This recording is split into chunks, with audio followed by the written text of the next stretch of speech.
সোমবার সারা বিশ্ব থেকে লাখ লাখ ক্যাথলিক তীর্থযাত্রী পর্তুগালের ফাতেমার মাজারে সমবেত হন, যেখানে তারা জপমালা এবং মোমবাতি হাতে পবিত্র শোভাযাত্রায় অংশগ্রহণ করেন। 1917 সালে ফাতেমার 3 রাখাল সন্তানের কাছে কুমারী মেরির আবির্ভাবের স্মরণে এই ধর্মীয় অনুষ্ঠানের আয়োজন করা হয়। ফুটেজে দেখা যায় সন্ধ্যার আগে তীর্থযাত্রীরা তাদের লাঠি এবং জপমালা হাতে করে পবিত্র স্থানটির চত্বরে জড়ো হচ্ছেন।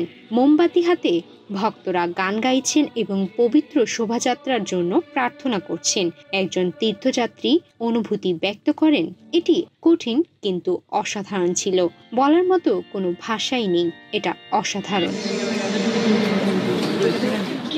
এছাড়া এক পেরু ভক্ত বলেন, পোপ দীর্ঘজীবী হন, পেরু এবং ল্যাতিন আমেরিকা দীর্ঘজীবী হোক এবং সমগ্র বিশ্ব দীর্ঘজীবী হোক। তিনি কেবল আমাদের জন্য নয়, সকলের জন্য একজন পোপ। গির্জা কর্মকর্তারা জানিয়েছেন, ক্যাথলিক ধর্মের অন্যতম সবচেয়ে বিখ্যাত মন্দির পরিদর্শন করতে পর্তুগাল, স্পেন, পোল্যান্ড, যুক্তরাষ্ট্র, প্যারাগুয়ে এবং মরিশাস সহ আরও বিভিন্ন দেশ থেকে প্রায় 2,70,000-এর বেশি তীর্থযাত্রী পর্তুগালের ফাতেমার মাজারে এসেছেন।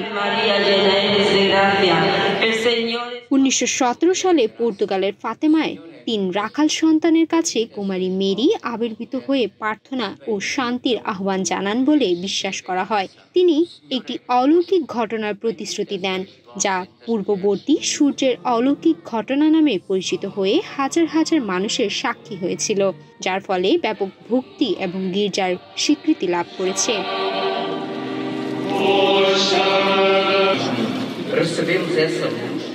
সুমাইয়া মিতু, বাংলাদেশ প্রতিদিন।